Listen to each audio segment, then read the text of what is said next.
আসসালামু আলাইকুম। মকিমপুর পশ্চিম বিলের ভিউ অনেক সুন্দর।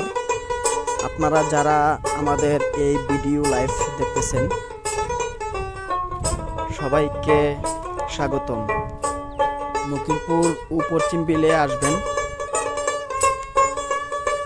যাদের আত্মীয় স্বজন আছে ঘোরার জায়গা পাচ্ছেন না, ওরা সবাই মকিমপুর পশ্চিম বিলে আসবেন।